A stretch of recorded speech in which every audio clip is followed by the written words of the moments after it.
everybody. Welcome to another episode of What You Doing Podcast. This is part 2 of my chat with George Bickers from 3 Sales Studios about their debut game, Mappa Mundi, the Ecology and Exploration RPG. Now, it's okay if you haven't listened to part 1. This is the part that deals more specifically with Mappa Mundi as a game, as opposed to kind of discussions about 3 Sales, its setup, marketing the game, that sort of thing. Just a note here, we had some audio distortion from George's end during this interview. I tried to edit as much of the dead air out to work around it, and edit some pauses and stuff out to try to deal with it. So if it sounds like George starts in the middle of a sentence or he cuts off a little strangely, it's because of that. I'm sorry for any annoyance it causes people. It was very frustrating to go back to the recording and see how bad it was. But I've done the best that I can, and I do think it's still very listenable overall. I want to thank George for coming on again. I will never be able to thank my guests enough. The links to everything we talk about, as always, will be in the show notes, so go ahead, check that out. But let's hop into part 2. Right, we are good. I was just sitting here, and I try to be very casual, very loose with the conversation. I want to let the conversation flow, and obviously, there's things that I want to hit, but I also want the conversation to be what the conversation is. And so I'm sitting here as we're having this conversation, and it dawns on me a little slowly. I was like, we haven't really talked about the game, really. Yeah. And so it'd be very weird to release this and be like, yeah, this is George talking about Mappa Mundi, and we talk about community building and knowledge gathering and mutual aid for. Yeah. But obviously, I don't want to, if you've got a big thing. No, man, I'm good. I'm good to go. So Mappa Mundi is a an RPG based solely on exploration. And you've implied that something happened in the world. This is one of those fun things where I have to ask the question that I kind of know the answer to. Tell us about the world of Mappa Mundi, the areas and stuff that players find themselves in. Okay, so Mappa Mundi takes place in a world called Ecumeni, and Ecumeni means the inhabited place in Latin, I think it is. Jeremy named it. Jeremy names a lot of our stuff because I'm not great with coming up with individual names. Big concept names, great, but individual names, I leave that to Jeremy. I did say that I wanted all of the continents to begin with E, though, so we've got that. So that's fun. In this world, this world is a parallel version of our own world. It looks incredibly similar to our world. If you look at the map, so we've got a map of the continent of Ivasu, which is our version of Eurasia, and a bit of North Africa as well. And it's geographically very, very similar. There are some bits missing, for example, we've got no Spain or Italy. I can't remember what, and no Scandinavia. We kind of chopped them off for mechanical reasons. But basically, this continent of Ivasu is where the core book is set. Because if we'd have done all of the world in one book, it'd have been an incredibly long book. So the continent is divided into 10 regions, and the regions run from Barbecia in the west, which is our version of medieval France and the Low Countries. We wanted to give a nod to people who are I like medieval castles and fantasy and stuff. So we're okay, you have medieval France. And then it runs all the way across to Zomang in the east, which is our version of China. And then you've got South Asia, Southeast Asia, kind of Russia and Siberia. You've got Mongolia and the Central Asian republics. You've got the Middle East and the Arabian Peninsula. You've got North Africa, Eastern Europe, Central Europe, and the Balkans and Western Europe. It's a bit of a whistle-stop tour of the continent of Ivasu there. So what we kind of made the choice because it's the kind of core concept of the game is Pokemon but medieval bestiaries. That was the initial inspiration. Mm-hmm. It's set in a pan-global medieval period. Now, lots of societies and cultures went through a kind of similar period, not always at the same time, and you wouldn't always call it a medieval period, but for a Western, English-speaking Western audience, medieval carries a lot of kind of historical and contextual weight. So, we went through and we chose periods of time in different kind of regions' histories and kind of smoothed them out so they're all happening at the same time. What has happened in this world? This world used to be very connected. People used to travel. People used to share stories about their places, their homes, share them with other people. People used to travel across the oceans. this was, like learning and exploration rather than discovery and colonialism. Like this is a very distinct, like explicitly anti-colonial perspective. So, and to back that up, like you don't just start in medieval France, you can start in any of the 10 regions. It's not like this is the starting location, this is the core important one, and you're going out to the peripheries and discovering things that other people have known about for centuries. Like you start wherever you want. But 100 years before the game, before the players start in the game, this thing called the flux happened. Now, the flux is it's essentially an ecological catastrophe that lasted for 100 years. It's kind of weather and climate based, and it basically severed the world off from itself. So the continents. So we've got versions of North and South and Central America. We've got versions of Africa, Europe, and Asia, like Eurasia and Australasia as well, Oceania. And all of those continents were cut off from one another. And then the regions within those continents were cut off from one another as well. So people have been like culturally isolated for a century by the time the game starts. And when the game starts, the flux is just about starting to recede. Like travel now seems like it might be possible again. So the players chroniclers, and they are trained by the Mappa Mundi Institute. And they've been being trained. The Mappa Mundi Institutes in all the different regions have been training chroniclers for 100 years in preparation for the time when the world would need to be reconnected again. And the Mappa Mundi Institutes are based on these old like travelers guild lodges and stuff where they used to be like, they were like libraries and places where people would sleep and tell stories. They all kind of transformed into these centers of learning and training. So the flux is this like, no one knows what caused it. People have theories, people have been doing research, but no one knows really what caused it. But it is, for all intents and purposes, a climate catastrophe that has divided the world from one another. And so the world needs to be reconnected and people need to learn about each other again. And people need to work out what's changed and what's the same and what's different. And that's what the Mappa Mundi chroniclers are there to do. They're there to go out and write the new history of the world. And they do that by but not just the history, but the ecology and biology and a kind of like a map of new maps need to be made, new biologies need to be written, new histories need to be written and understood, and that's the role that the players take on. Groovy. I love it.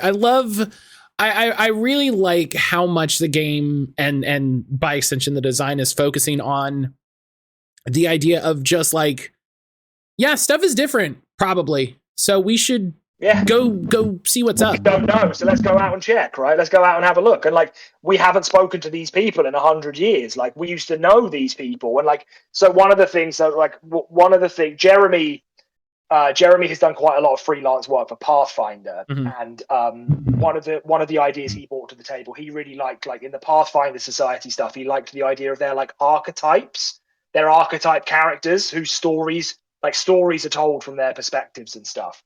And so he brought that idea across. And so we have 4 character classes. We call them licenses. You've got Archivist, Diviner, Fixer, and Guardian.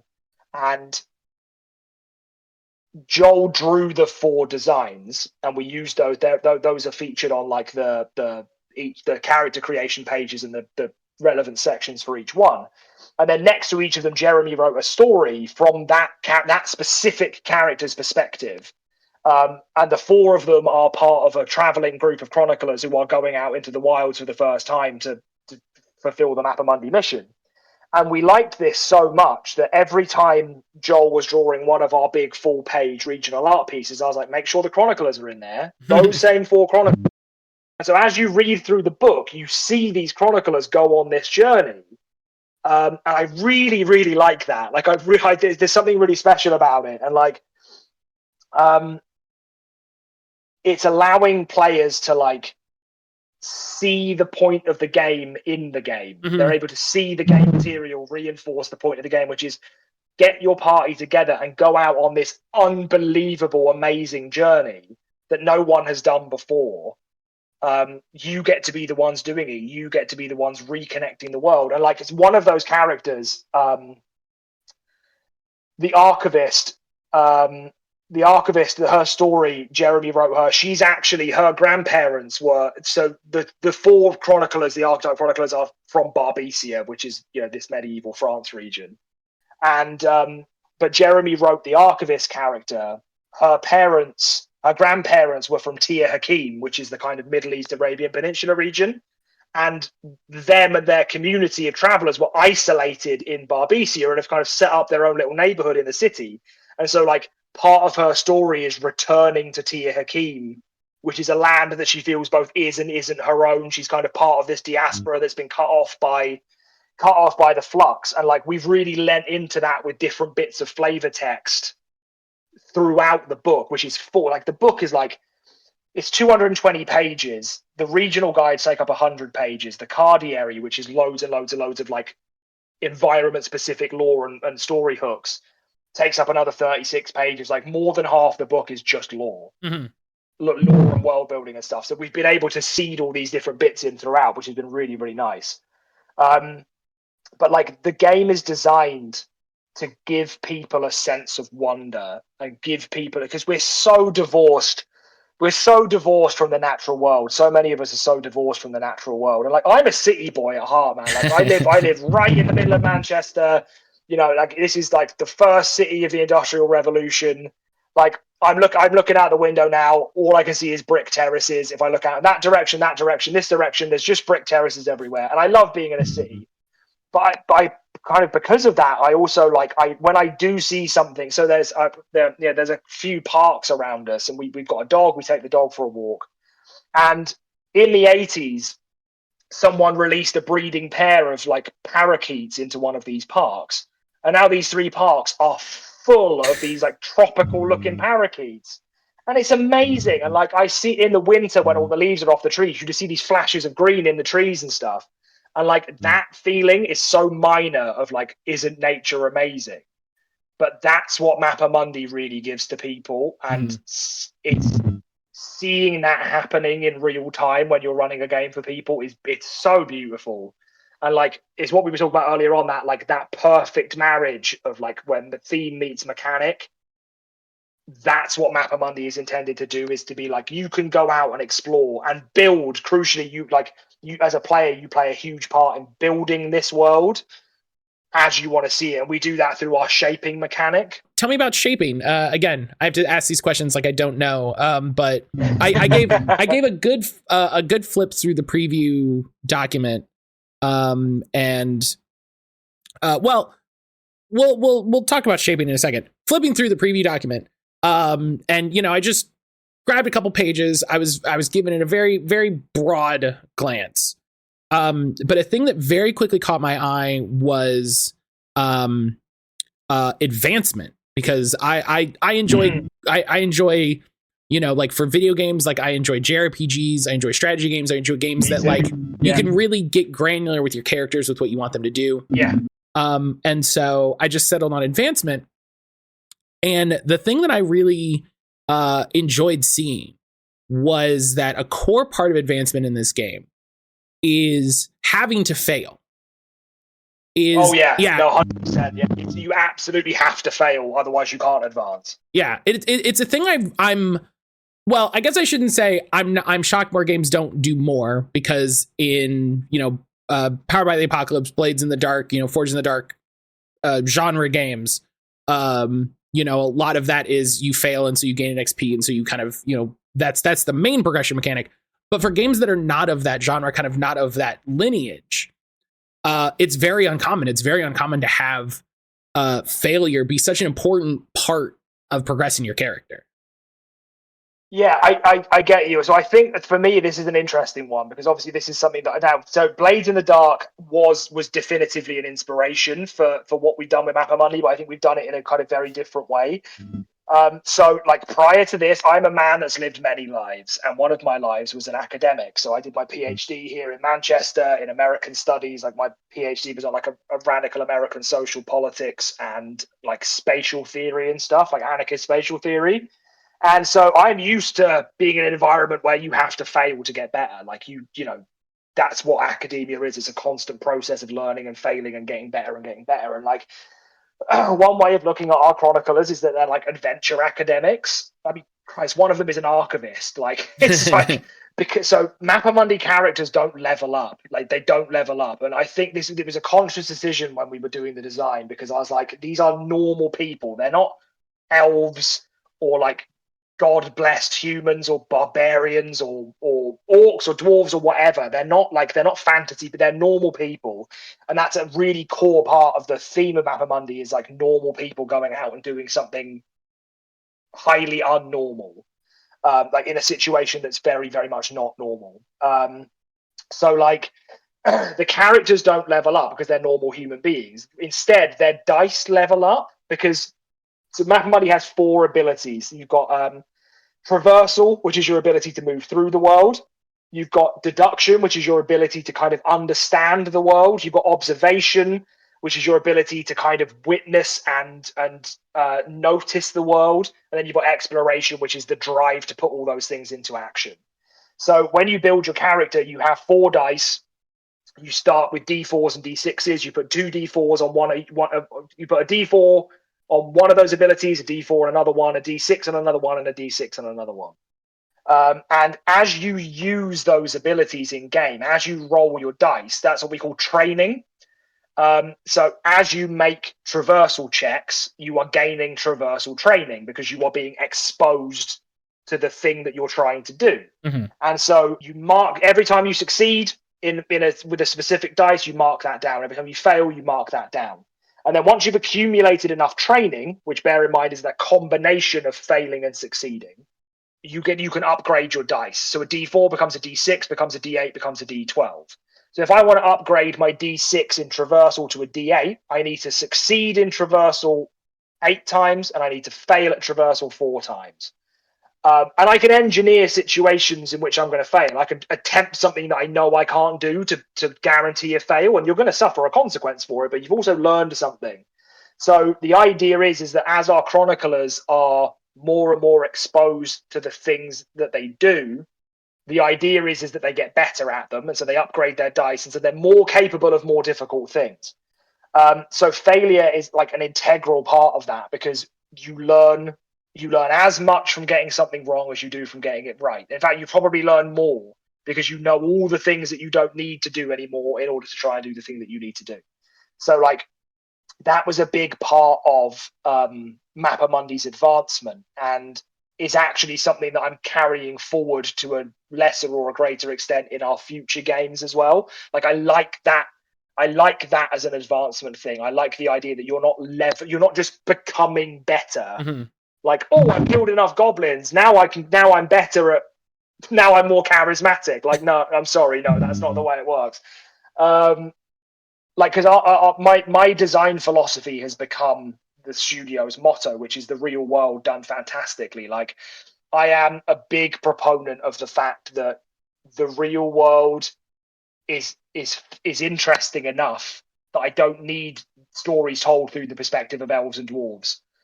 I've got a lot of time for those. I love those kinds of games. Like, I'm thinking specifically of like Spire, like Rowan Rook and Deckard Spire, as like dark elves as an oppressed people. Mm-hmm. I love that. I absolutely love that. But you could very easily take the elves out and put real humans in, and exactly the same story could be told. And so we've made the choice to be like, all our games are either in the real world or in an incredibly close version of the real world, which is where Mappa Mundi falls into the latter of those two, because obviously there's monsters. But monsters are just fantastical megafauna anyway, so like they're basically normal things. I mean, dinosaurs were in the real world, so exactly right. This is the thing. They look like fantastical creatures. They're monsters. They're monsters that we don't have anymore, mm-hmm. right? So yeah, like that kind of failure forward. I think we call it failure forward as like in our key principles section. We're like, failure is a good thing. Like, embrace failure because you need it to advance. Like, don't be, because I think a lot of games punish failure so heavily that people they get analysis paralysis, and they're scared to do anything in case they fail because they don't know what the consequences are going to be. In Mappa Mundi, if you fail a traversal roll and fall out of a tree, you might get hurt. But like that's about the worst thing that's going to happen. Like, you can die in Mappa Mundi. It's possible to die despite the fact there's no combat. Like, the world is still a dangerous place. But by encouraging failure, I feel like we're liberating people from that like, oh, I can't do anything in case I mess it up. Mm-hmm. Like the reward for success is not worth the punishment for failure. In Mappa Mundi, failure is rewarded with advancement. And it's like you said, like you as a person, as a real life person, you do thousands of things a day. You're not perfect at them every single time, and like you said, you learn as much from failing. And so I think it's just such an interesting way to mechanize that. And it's a thing that always like bugs me in games, is when it's like, well, I'm going to use my strength because my strength is the thing that I'm best at, and so to do anything else would be suboptimal, and that's a bummer. Yeah. And that's not to say that I'm against metagaming. I love metagaming. Metagaming is an important part of gaming. Guess what? You're playing a game, you're metagaming. But it just always bums me out when it's like, well, I'm playing a fighter, so I guess I'm going to attack it because that's the thing I'm good at, because anything else is at best a waste of time, or at worst, like I'm gonna get fucked up. But this is the thing, right? This is like this kind of returns to one of the things we were talking about earlier on. But like in terms of like when I was like, stick to your convictions with Mappa Mundi, you just take the combat out. Because if the only thing you've got is a hammer, the whole world is a nail, right? Every problem is a nail to be hammered in. If you've got a sword, everything is a threat. Everything is something to be killed, because that's the way you get better, right? And so our character licenses, they have archetypes. Like you've got an archivist, a diviner, a fixer, and a guardian. But one, it's not like, unlike with a fighter or a wizard or I don't know, any other, like a bard or or a monk. These kinds of things, they can do what they do, and that's not what the real world is like. Like that's not how things work. And like, I'm not like a simulationist. I'm not saying every game has to be completely accurate to real life. That would be ridiculous. But people can do more than one thing. like you could be playing a fighter who's also an incredible poet and maybe act, but like if the game mechanics are like you have to fight things because you're a fighter, even though your character might also be a beautiful poet, you might be able to solve a problem by writing a poem about it, or remembering something from a poem that you've written or read that you really liked. But actually, the optimal thing to do, as you said, is just to stab the thing to death. And you like that. Like it's weird. Someone asked us, they're like, "Oh, you've only got 4 character types, so you're not going to add any more in." And I was like, "Well, no, I don't think we need to." Like D&D, to return to D&D, has so many character types, but actually the choice you have is severely limited, because once you've chosen one, that's your solution to every problem. If you choose one of ours, an archivist might be better at observing and deducing. It doesn't mean they can't also be like hella stacked and able to protect people from monsters. Our abilities and our character licenses don't work. They're not restrictive, they're permissive. And like by restricting the choices, you've actually enabled, like the initial choices, you've actually made more play styles possible. You can be an archivist who loves their books and can also lift, can also bench press 400 pounds. Like you can do both of those things, because we don't have a strength attribute and we don't have an intelligence attribute. It's like, the way that I always look at things is the games that I design try to encourage player skill, not character skill. Like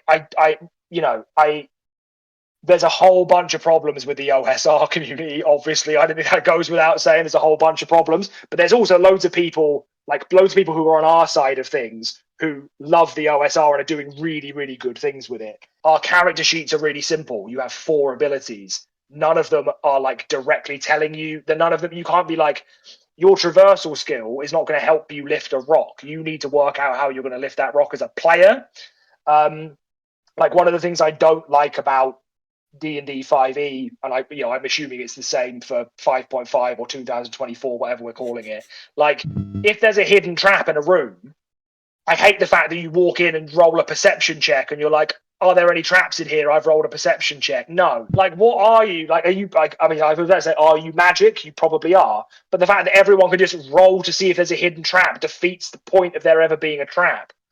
Like, if you think there's a trap in a room, explore the room and tell me how you deduce if it's there or not. And if you don't, tough, you got caught in the trap. Right. But at least you tried to work it out. You tried as a player. You tried, rather than just relying on a line on your character sheet and rolling a dice. Like Mappa Mundi as a game is set up to put player skill first, but it's also a very simple system. Like I said, it's 6 pages of rules. And more recently, I discovered the terms player facing versus GM facing rules, and like different people write in different styles. And I after discovering these terms, I realized I'm very much like, I write for the GM. I give the players the rules they need, and then the rest of the book is like aimed at the GM. Because the GM is facilitating play. So in our book, in Mappa Mundi, the GM, we don't do gods, we don't do masters at 3CL Studios. So like our GM is a narrator, and their job is to narrate the play and to facilitate the play. And so they are the ones that need to know the rules. But again, there's only 6 pages of them. The players can get away with the 1-page how to play summary, and then the narrator just helps them facilitate that, because it's such a simple system that it's liberating in how simple it is, and it allows players to be players rather than just dice rollers. Like, they're not just interpreting a sheet and rolling a dice in the right situation. That's like Skinner box behavior. Like, the light comes on, I press the button, I get a reward. The light comes on again, I press the button, I get a reward. Like, D&D, when it's run badly, could reduce you to that. Like, it reduces you to basically a random number generator, and I don't like it. And so Mappa Mundi is designed, the play is designed to have you as the player doing this. The character is your direct avatar in the world, but it's you acting through them. And your character might do different things. I'm not saying they have to be like a self-insert. Your character might be different to you, but you are piloting them through the world. So what you think is important. Well, and so you mentioned the OSR. I think a great tenet in the OSR, or kind of a guideline that I think is very strong in Mappa Mundi, is the idea, like you said, there's 4 stats. The thing I really like about the stats is none of them key specifically to like you said, like physical attributes.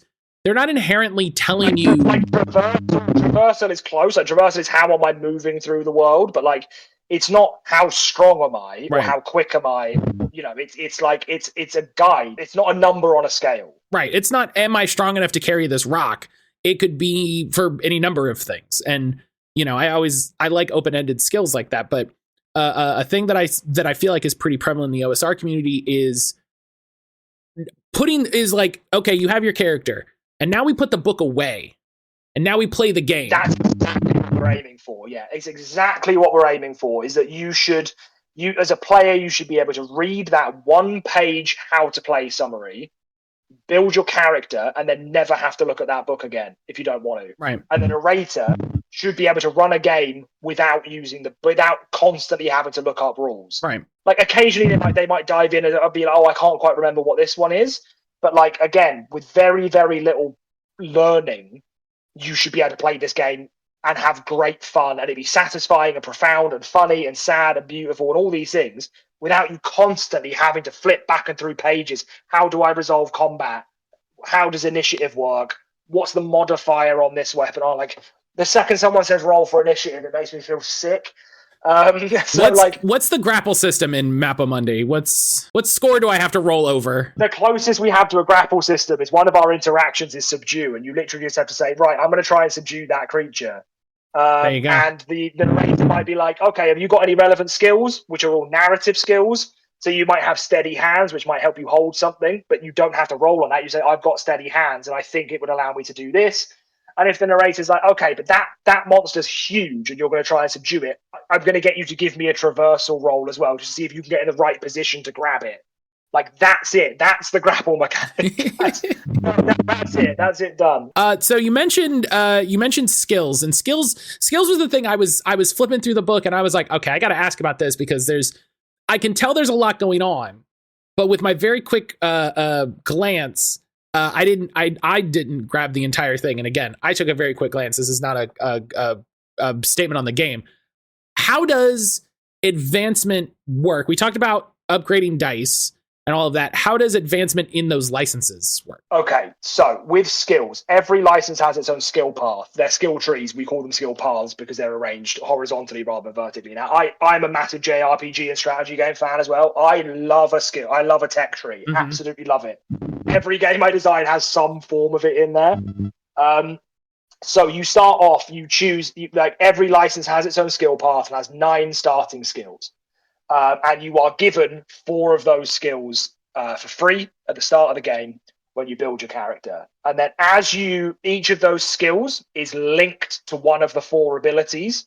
So it works in a similar way to training, right? So when I say, I'm going to grab my book here. So I've got my hard copy of the quick start guide here. And I'm going to flick through and I'm going to go to the skills pages, which are earlier in the book. Right, so fixers. The fixer has, so all of our skills are narrative. We provide you with a title of the skill, the name of the skill, and the ability that it's linked to, and then we give you a couple of lines, like 4 or 5 lines of like flavor text for that skill. But the way the skills are used and interpreted, and where they're relevant, is entirely up to the player. So they are always advocating for how they want to use it. So the fixer. It got the skill we spoke about earlier on, steady hands, right? Steady hands is actually, weirdly, it's a deduction skill because like fixers are about like some fixers are like diplomats and poets and relationship people, and other fixers are like engineers and mechanics and they mess around with stuff. So steady hands is a deduction skill because like it's about, and I'll read the skill out to you. Years of fiddling with objects, be they watches and clocks, axles and cogs, or books or bindings, have given you the steady hands necessary to start assembling or repairing just about anything, whether a mechanical contraption or a broken bone. So that is designed to give the player an indicator of what this skill could be used for and what scenarios it's relevant in. So when a situation comes up where steady hands might be relevant, the narrator would ask for a test. Normally it would be a deduction test, or maybe it could be any of the 4 abilities.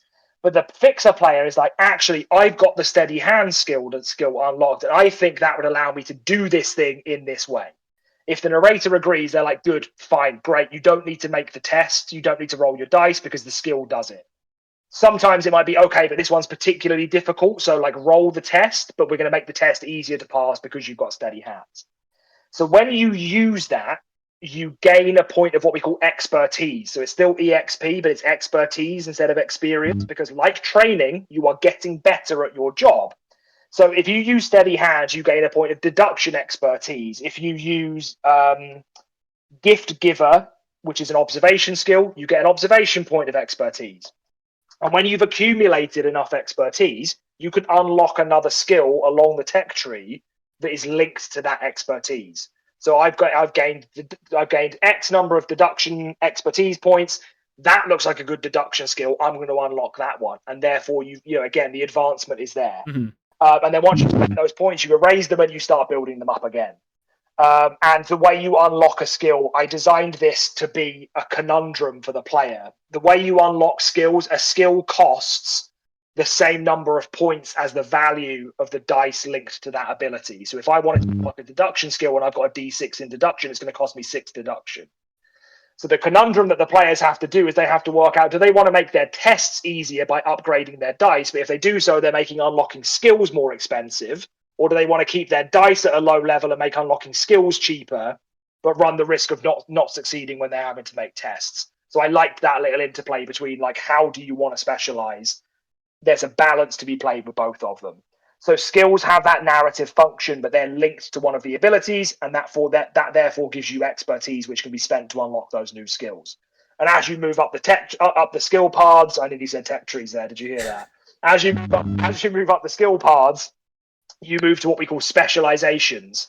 So each license also has 3 specializations.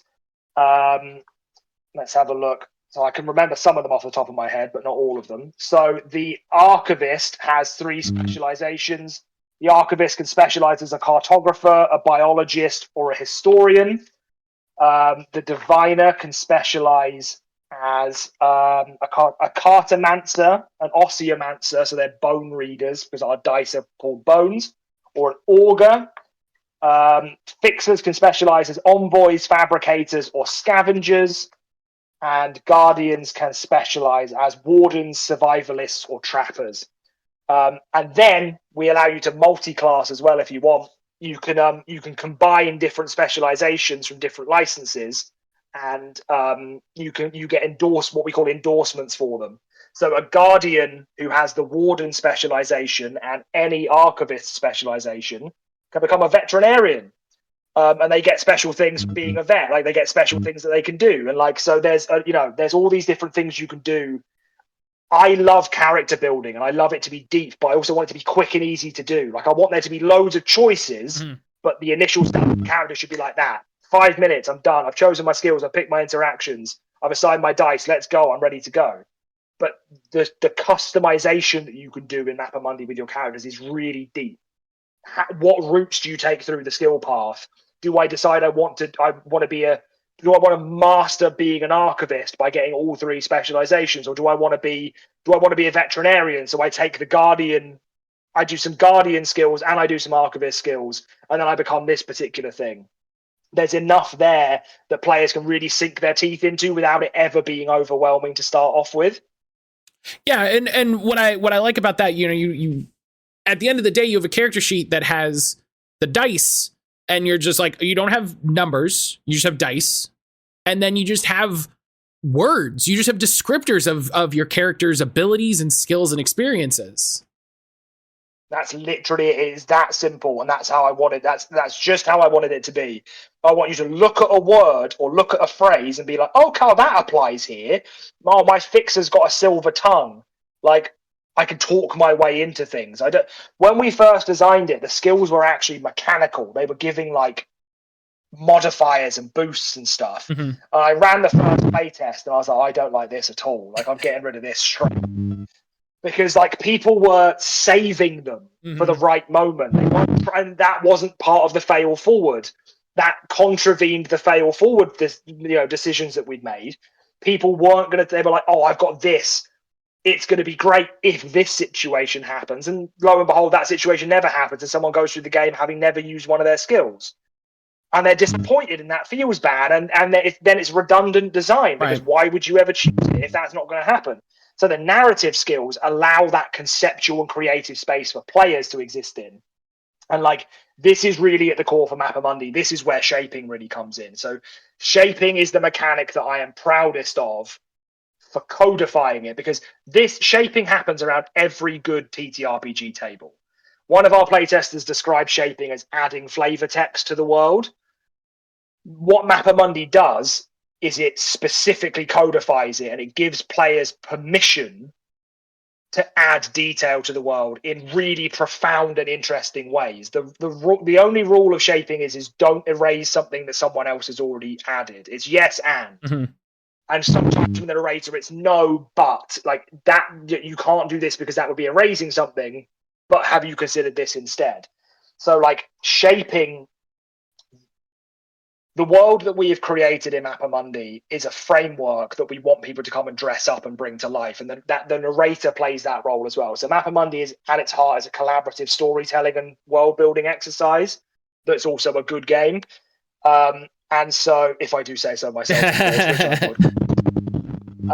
but yeah, so basically, like as players are going out into the world, they are encouraged to add details to things that the narrator is introducing, and then there are specific points in the game where that is the purpose of play. So like Mappa Mundi's got 3 phases: the research phase, the journey phase, and the encounter phase.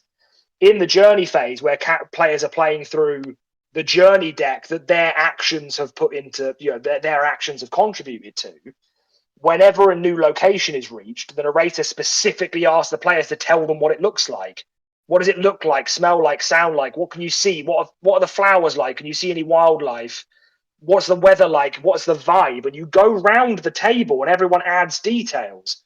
And some players find this initially really intimidating, and I get it. Like they want to just be there to play rather than taking that creative role. But even the most terrified players, within a few minutes of doing this, are shaping with the best of them. And every time we've run the game, I've had shivers go down my spine at least once from something like beautifully profound that someone has put into this world. And like, I've run Root and Branch, which was our pre-written adventure that we released with the pre-release guide. I've run that a lot of times, and I've heard it being run a lot of times as well. And every single time it's different, with the same cards and the same monster with the same behaviors. Every time it's different. And it's not just like, oh, they went left and they went right. The world is different every single table. And that is like the most rewarding thing. And like, when we were first designing Mappa Mundi, like, we put shaping in there. Like, I was very insistent that we were going to put it in rather than like as a thing, rather than just some guidance. We were going to put it in as a thing. But it only had like half a page in the rules, like quite a tight half page. And as we were doing our initial playthroughs and play tests and stuff, people were like, yeah, I really enjoyed the game. I liked the monsters. I liked the vibes, liked the dice system, blah, blah, blah. Maybe think about changing this.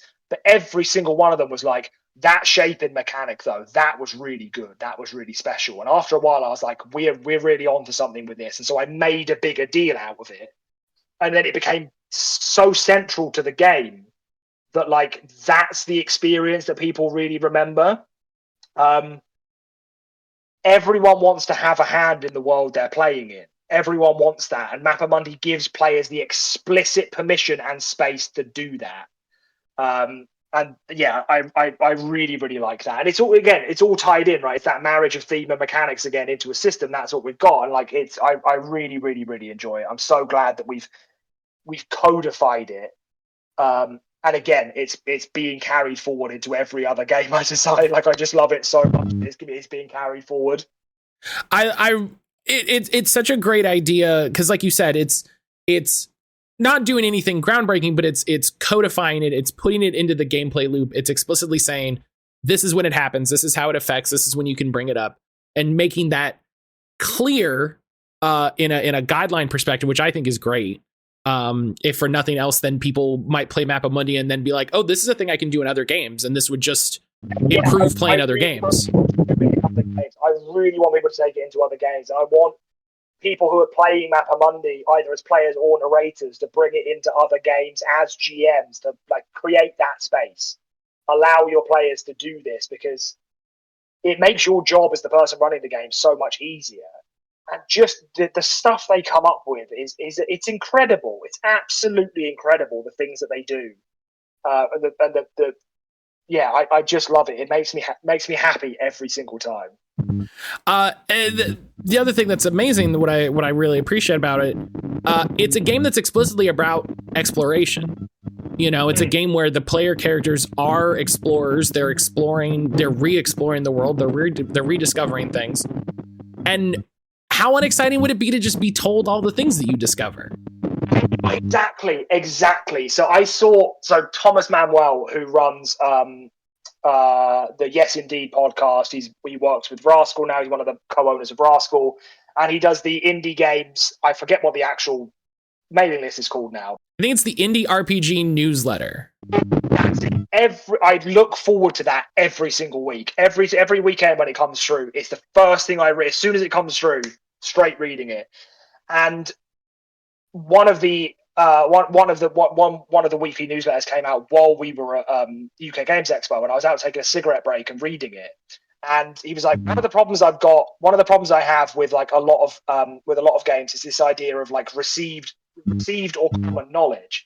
And he gave an example, which is like, if you are a cleric of a certain religion in your game, and so someone asks you where the nearest temple to your god is, you have to ask the DM, who tells you, and then you tell the person that asked. Like, you would know that. And what shaping allows for in Mappa Mundi, if someone asks, oh, you're from this region, or you've been here before, you've been to this city before, where's this? The narrator keeps their mouth shut. The player says where it is. The player decides where it is. The player adds the detail, because it's knowledge that the character would have. Mm-hmm. So the player should be the one bringing that knowledge out into the world. And that's, I really love that as a creative space for players to play in as well.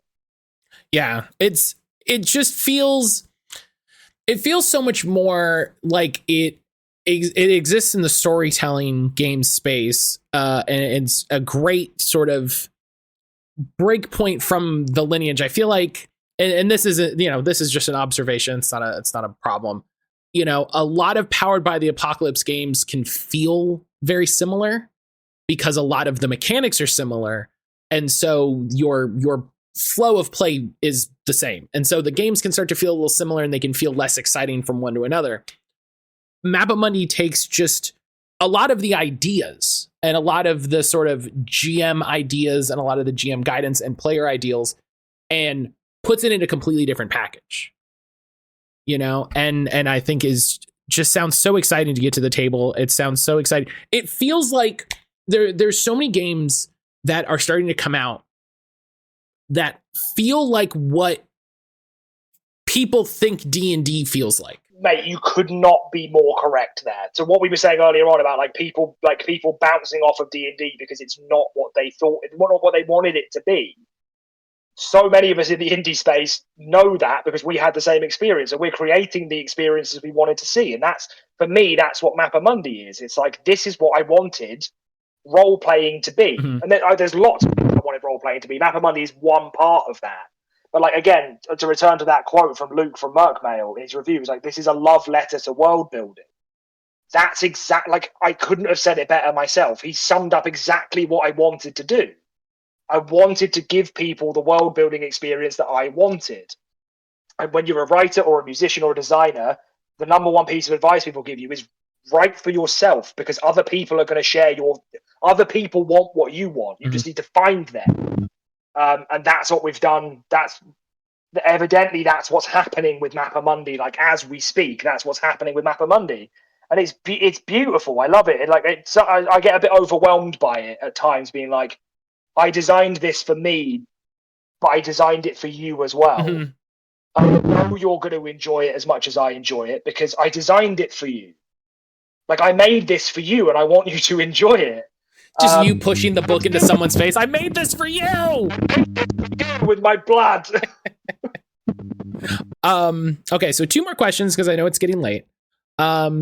So this might be a big question, especially now in the middle of the Kickstarter. And I know you've mentioned that you're working on 2 other games, as a studio. And I think this is an interesting question because I think a lot of designers are going to think differently about this question. What's next for Mappa Mundi? Oh, what's next? There's so much, man. There's so much. So this was always going to be contingent. It was always going to be contingent on the Kickstarter because we needed to know how popular Mappa Mundi was. Sure. How much of an audience there was, how many people would want it, but would want to see more from it as well. And this is we're 20 days left on the Kickstarter. The book's not even out there yet. So it's early days in terms of fixed plans, but we have very clearly stated that, Mappa Mundi, the world of Ecumeni, is based on the real world. We have explored two and a tiny bit of a third continent, so Eurasia and a small bit of Africa. The obvious routes for expansions are we want to do the Americas, we want to do the rest of that, we want to do the rest of Africa, we want to do Oceania, and we want to do an islands and seas expansion as well. So that's 4 expansions, 4 possible expansions. Now the likelihood is that we would probably combine some of those together. You don't need to do America. As far as anyone is concerned, the official representative of America, because that's how it works these days. Apparently, you just not. It's fine. You just skip us. Think about it, the incredibly rich history, ecological history of the Americas, North, Central, and South America.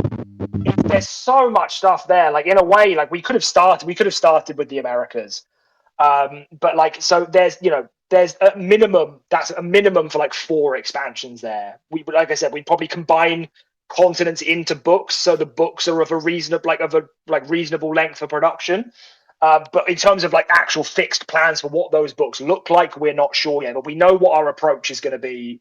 We know what we want to do. We also know that because the Kickstarter is going as well as it is, we're now in a position to do what we always wanted to do, which is hire people from the regions or with lived experience of those regions rather than just using cultural consultants. Like, cultural consultants are vital and very, very important and provide an excellent service. But ideally, you should be getting someone with lived experience of a place to write about that place, rather than what we had to do this time, which is Jeremy and I wrote them, and then we went to cultural consultants with lived experiences to do that. So that's our plan. And because the Kickstarter is doing as well as it is, we're going to be in a position financially to do that, which is great. It means we can put our money where our mouth is.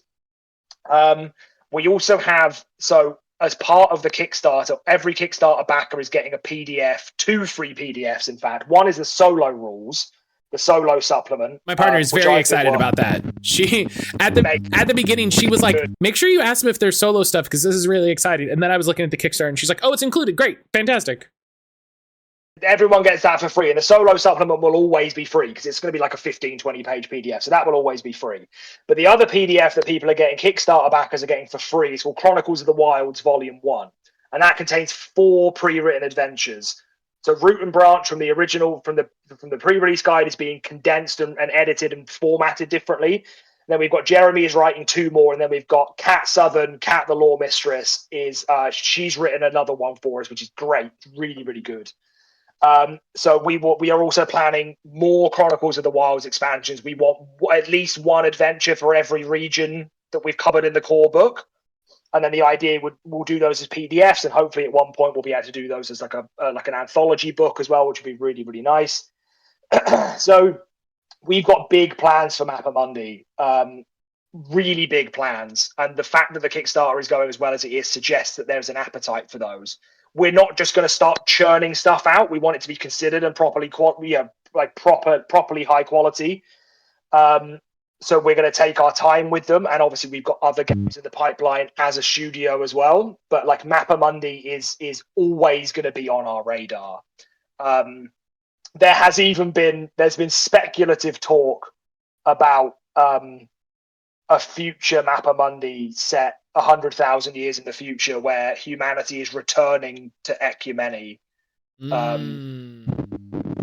That's very, very, very speculative. That's interesting, though. You're the first person I've confirmed that to publicly outside of the studio, so you've got yourself an exclusive right there. But like that, if we do that, we will do that once we've finished all of the continents that we've got, and then we'll look at. I think the working title is Mappa Galactic or something like that. I can't remember. But yeah, so that's so we've got like Mappa Mundi. It's not just a one and done. We're not. People are like, we want to keep, and this is true. This is going to be true of all of the games that we put out. When and where possible, we want to continue to support those games, whether it's like official adventures that we're writing. And whether it's expansions and supplements and all stuff like that, like we're committed to carrying the, and I hate to say the brand, but we're committed to carrying the brand forward. No, it's great, and I think it's an interesting question to ask, because not every game needs to be a product line, and I think it's part of what people should think of as designers of like, does this need to be a thing? Is this it? Is this good? Or even just like, yeah, I'm going to take this system and I'm going to revise it. And, like a second edition is going to be a different game, and so like, it's going to exist as this, and then I might do a different theme. I might do a different thing. Yeah. But I think it's an interesting question to be like, what's next? What do you see? And honestly, while we were talking originally, when you were describing the world, my first thought was how interesting a CRPG version, an SEA CRPG version, a Southeast Asia RPG version would be. Something that takes a focus on, Philippines, Malaysia, that area, and sort of mirror the focus. So hearing all that is fantastic. I was very excited to see when I was looking at videos during lunch that Asians Represent talked about it and had an AP, and I went, okay, well, they did an AP, so it probably isn't garbage. So Daniel, who founded Asians Represent, is an incredible friend of both mine and Jeremy's. In fact, he introduced me and Jeremy. Like, Daniel is directly responsible for for Mappa Mundi coming into being, because he introduced the two of us back when I was working on a miniature war game. That's how Jeremy and I met. But Jeremy is also part of Asians Represent, so we've got a little bit of it in. Mm-hmm. But Daniel has been like, he loves the game. He's incredibly excited about it. You know, he did an interview with Jeremy. He also did. Jeremy ran an AP for him and our friend Kat. So yeah, like Daniel has been incredible, and Daniel has got an amazing new game coming out, by the way, called Wandering Blades. Yes, which I'm so excited about. I saw a really early version of it, and I find like Wuxia stuff is like, that's my jam. It's really, really my jam. So I can't wait. I know it's going to be amazing. But yeah, I think they're starting to build up towards the Kickstarter now. So I'm going to be all over that like a rash. Daniel's fantastic. One of the first like big voices I remember like following and really identifying in the TTRPG scene of like, this is somebody who is talking about the industry, who is talking to different people, who's talking about different games, who is interested in being a point of knowledge and learning and sharing all of that. He's incredible. Nothing but positive things to say about Daniel and the whole Asians Represent team. Nothing but positivity for them. They are amazing. But so the last question here before I let you go, and before we get to it, George, as always, thank you so much for taking time. Thank you as always for you know making space to be on my silly little show to talk about your cool thing. I love it. I love it. We've been talking for 3 hours. This is incredible. Yeah, I love it. I have the little recording timer over here. I am very like, it means the world. I say this every time, but it is always true. It means the world to me that people are willing to take time during one of the most stressful times of their life, because I've been talking to so many people in the middle of their Kickstarters. It's so meaningful to me that people are willing to take time out of this like incredibly stressful, incredibly focused time to talk about this thing that they're so excited about. And that's why they're excited to talk about it. But it means the world. But so the last question, this is the 3 question. Every episode, the first episode I asked my guest star, the amazing star, her 3 favorite AP people, or her 3 favorite people she would have on her show.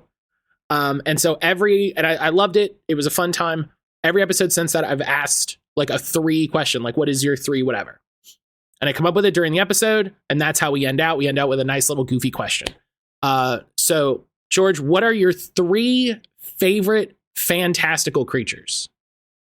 Oh, that is such a good question. Oh my God. I can narrow that down to 3. Oh, that's so tough. Yeah. Okay.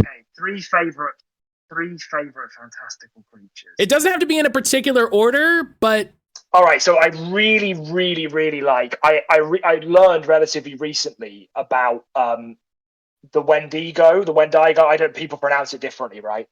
I had known about it as like an abominable snowman-esque kind of thing, right? It's kind of like Sasquatch adjacent is how I understood it popularly, but that's actually just really not the case. I'm gonna have to bring up some information about this, but like the idea of it being like appetite embodied, I thought it was really, really, really interesting. The insatiable hunger, and the fact there's a thing in modern psychiatry called Wendigo psychosis, which is characterized by symptoms such as an intense craving for human flesh and fear of becoming a cannibal. And it's like a culture-bound syndrome. There's certain First Nations cultures where this manifests. Mm-hmm. I love that idea of this like wandering appetite. And I don't know if you've seen the new Nosferatu yet. No, not yet. We really want to.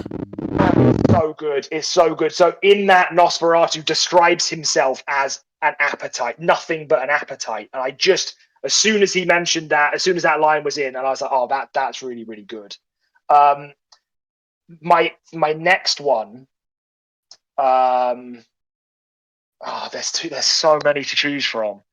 This is really stumped me.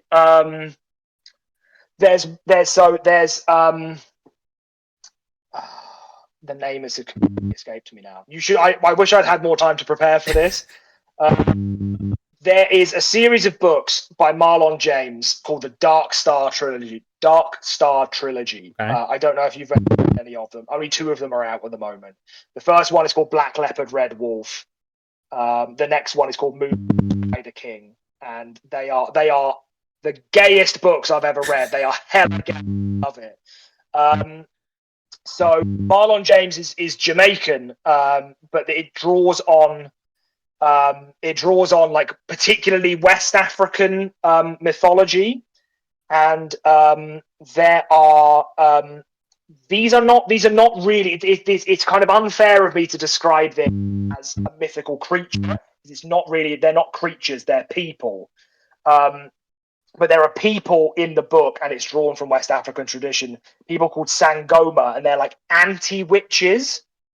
And in Black Leopard, Red Wolf, the Sangoma, there's a character called who's a Sangoma that's really pivotal in the story, and they're kind of mythologized into almost creature status. And Black Leopard, Red Wolf is that it's no one is quite what they seem. The main character is referred to as the wolf, and he has like hypersensitive smelling. But one of his lovers is a werepanther, and it's absolutely amazing. So I'm just going to say all of the creatures in the Dark Star trilogy are amazing. And then finally, I'm gonna go again slightly off piste again, because it's not quite a creature, more of a presence, but sometimes it's embodied into a creature. So one of my things that I'm really, really interested in is folk horror, particularly English folk horror. So I wrote one of my undergraduate dissertations on psychedelic drugs and landscapes. And talking about naming things, I really liked this. I called the dissertation was titled Landscaped, and I capitalized the L, the S, and the D in Landscaped, which I was very happy about. I see what you did there. I see what we're picking up. But there is something intensely creepy about England. Like, this country is messed up, man. And there's something intensely creepy about England, not just rural England, but urban England as well. So like, you've got the folk horror and the urban weird. And so like, this is going to be a weird one because it's not quite a creature, but I'm going to say that my third favorite mythical creature is the English landscape, which is often embodied into like witches and fairies and giant dogs and stuff like that, but all of them are rooted in the land. So that as a weird oblique third choice, I'm going to go with the English rural landscape is my third favorite mythical creature. I like it because I'm a proponent of sometimes you got to be weird with it. And so if I give you an option of 3, you got to pick 3 things. One of those had better be a weird thing that isn't technically the thing that I asked for, and that's correct. You're doing it correct if that's the case. If one of the things I ask you isn't really the thing that I asked you, no, that's fine. That counts. I love it. Good. I'm glad I've satisfied the criteria. You gave me the thing that I wanted, which is weird things to talk about, and that's great. That was the assignment. But George, again, thank you so much. I'll let you go. It's getting late for both of us. so much time has passed. So many people have signed up for the Kickstarter. The links, again, I said this earlier, the links to everything will be in the show notes. Links to the Kickstarter, link to 3 Sales Studios website, socials, all kinds of stuff will be in there. So if you haven't, please go check out the Kickstarter, go check out the preview document, back it if you can. Obviously, if you can't, tell your friends, share it with anybody, share this episode with them. Nothing better for if you're excited about a game than to hear direct from the person who made it. But as a little sign off, George, you want to do like a little outro? I've been forgetting to do the intros. This is the second interview in a row that I forgot to do the intro at the start. For you, Matt, thank you so much for having me, man. I really, really appreciate it. The work you're doing to uplift people is incredible. We're all practicing what we preach here, and I absolutely love it. Thank you to everyone listening. Like Matt, if you haven't gone and checked out Mappa Mundi on Kickstarter already, please do. We'd love to have you with us to start your journey into the wilds. We're doing a quick production turnaround. We're going to print the day after the Kickstarter finishes. So we're aiming to have books in people's hands by the summer. So you don't have to wait 18 months. The game is done. We're just finishing the artwork off, finishing the Kickstarter off, and then we're going straight to production. So yeah, if you're looking for a non-combat experience that's all about the fascination of, exploring and learning new things and coming face to face with 50-foot tall snails with forests on their back, then Mappa Mundi's the game for you. I mean, who wouldn't be interested in that, honestly? Exactly. It should sell itself, right? But this will be where we leave it. George, thank you again. Say bye, everybody. All right, there we go. George, thank you so much. This has been fantastic. That was an absolute pleasure. It's been 3 hours and 10 minutes. It's been like, I mean, I can talk for all England, but this was genuinely beautiful. I really enjoyed it. No, it means the world. I'm glad that people are having a good time with it. I figured at the very least, one of my favorite things has always been talking to people about the stuff they do, how they make it. I'm always curious about. I honestly talk less about the things that I want to ask, which is like, because I don't think it's interesting questions to ask for a podcast where I'm just like, how do you figure out how big you want the book to be? How do you figure out how much, like the paper, like the weight? Those are the silly questions that come to my brain. And I'm like, those aren't interesting questions to ask. I should ask like about the mechanics in the game and all that. I love that kind of stuff, man, because I think like there's so few resources. Like I was going to do a series because I used to do YouTube content creation for a Song of Ice and Fire tabletop miniature war game, and like that's how I got started doing this stuff. Mm-hmm. I really wanted to go back to it, and I was going to do a series called like getting games made, like doing like the technical side of things. They're talking to people about how do you plan a project, how do you do this, how do you do that, and getting designers on and stuff like that to talk about those kinds of things as well. Like I think there's definitely room for that kind of stuff, an appetite for it. Yeah, oh my God, I might do another podcast. I think there's a difference. There's a different focus, right? I want people to talk about their game as a thing. I don't want to say a product, but you know what I mean? Like as a thing, as a thing for people to play and to be excited about. Because I also want people that aren't just TTRPG people to be on. I just have a glut of them because that's a major community that I'm in. But no, I think there's absolutely space for it. Maybe we could even do it together, getting games made. I'd be down. Honestly, part of the fun of this has been just learning how to produce it, learning how to put it together, learning what goes into like hosting. And this is what stopped me doing it, is because I've got 3 jobs. I was like, I can't do the side of things. Like I'm a bit of a natural host.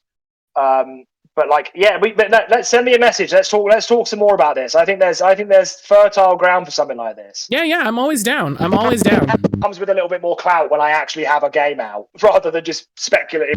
I think we should put plans into action. Yeah, I'm down for it. I'm down to at least be a sounding board, if nothing else. I'm down to, like you said, knowledge share. Yeah, let's do it. We'll talk about it. Hell yeah.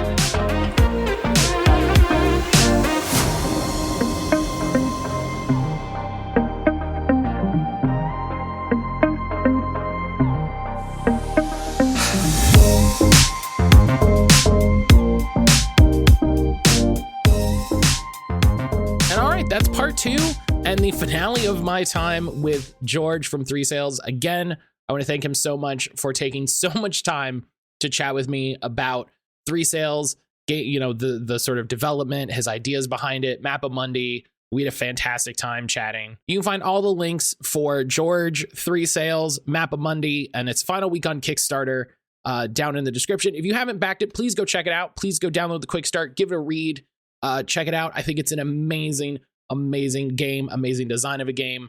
It has been absolutely a smash hit on Kickstarter, which is fantastic to see. And hey, if you back it after listening to this, tell them you heard about it here, and hey, that would be cool. All the links for the show and my stuff will be in the show notes. You can go check that out. Thank you as always to people who are rating and reviewing the show. Thank you to everybody on Patreon. Thank you for everybody who listens, who tells their friends, who shares it on social media. I've had a couple people share it on social media and kind of at me about it, and that's amazing. It's so cool to have people say that they like your stuff. That's just a good time. I have some really exciting interviews lined up that I'm very excited to bring you. But until next time, take care.